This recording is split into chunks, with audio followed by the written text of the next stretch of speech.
یہ ریڈیو پاکستان ہے۔ سمرہ یوسف سے خبریں سنیے۔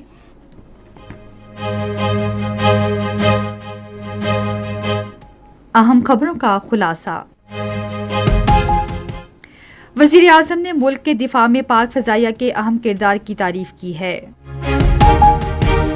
شہباز شریف نے پنجاب کے سیلاب سے متاثرہ اضلاع میں ریسکیو آپریشن تیز کرنے کی ہدایت کی ہے۔ اقتصادی رابطہ کمیٹی نے بجلی کی خود مختار پیداواری کمپنیوں سے وصول کی گئی لیوی کا فائدہ عام صارفین کو منتقل کرنے کی منظوری دی ہے۔ غزہ میں اسرائیلی فوج نے مزید 75 فلسطینیوں کو شہید کر دیا ہے۔ اور اب خبروں کی تفصیل۔ وزیر اعظم محمد شہباز شریف نے کہا ہے کہ پاک فضائیہ کے شاہینوں نے مارکہ حق کے دوران کاری ضرب لگاتے ہوئے دشمن کے جہازوں کو مار گرایا۔ انہوں نے یہ بات آج اسلام آباد میں پاک فضائیہ کے سربراہ air chief marshal Zaheer Ahmed Babar Sidhu سے ملاقات میں گفتگو کرتے ہوئے کہی۔ انہوں نے ملکی دفاع میں پاک فضائیہ کے کلیدی کردار کی تعریف کی۔ شہباز شریف نے پاک فضائیہ کے شاہینوں کو مادر وطن کی جغرافیائی سرحدوں کی حفاظت کے لیے سیسا پلائی دیوار قرار دیا۔ ملاقات میں پاک فضائیہ کے پیشہ وارانہ امور بھی زیر بحث آئے۔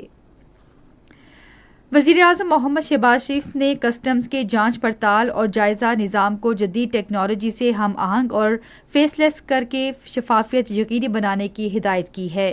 وہ آج اسلام آباد میں ایک اجلاس کی صدارت کرتے ہوئے انہوں نے کہا کہ کسٹم کے نظام کی بہتری اور جدت کا مقصد برآمدات اور درآمدات سے منسلک کاروباری افراد کو سہولت بہم پہنچانا ہے۔ انہوں نے کہا کہ کسٹم نظام کی اصلاحات کے مؤثر نفاذ کے لیے تمام متعلقہ ادارے باہمی ہم آہنگی اور مربوط حکمت عملی کے تحت کام کریں۔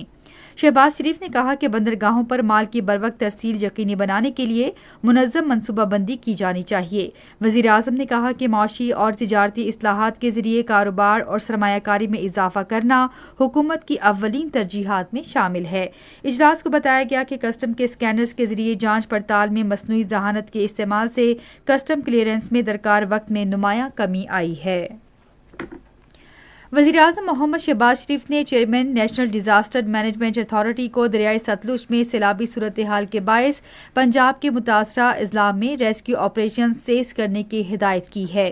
ایک بیان میں وزیر اعظم نے سیلاب سے متاثرہ علاقوں میں پھنسے ہوئے افراد کے انخلاء اور انہیں محفوظ مقامات پر پہنچانے کے لیے فوری اقدامات کی ہدایت کی۔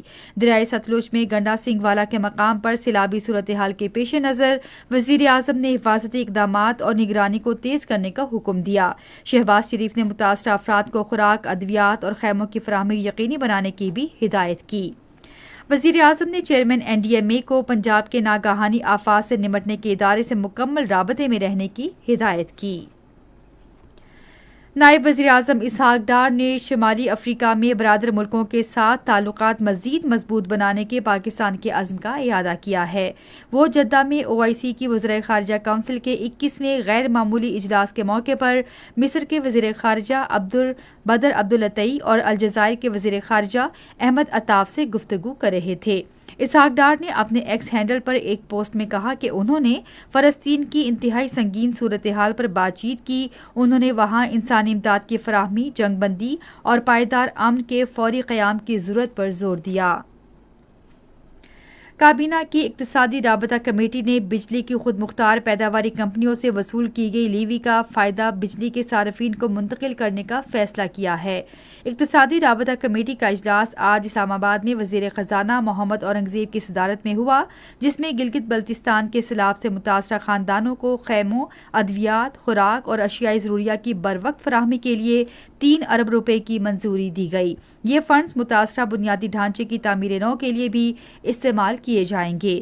اجلاس میں پاکستان ٹیلی ویژن کارپوریشن کے لیے 11 ارب روپے کی تکنیکی ضمنی گرانٹ کی اجازت دی گئی۔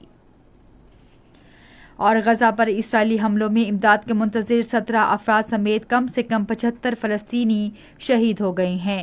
اکتوبر 2023 سے اب تک اسرائیلی جارحیت میں شہید فلسطینیوں کی تعداد 62,800 سے زائد ہو گئی ہے۔ اسی کے ساتھ خبریں ختم ہوئی۔ مزید خبروں اور تجزیوں کے لیے آئیے ہماری ویب سائٹ radio.gv.pk پر اور فیس بک کے link radio Pakistan news official پر براہ راست ویڈیو اسٹریمنگ بھی ملاحظہ کیجیے۔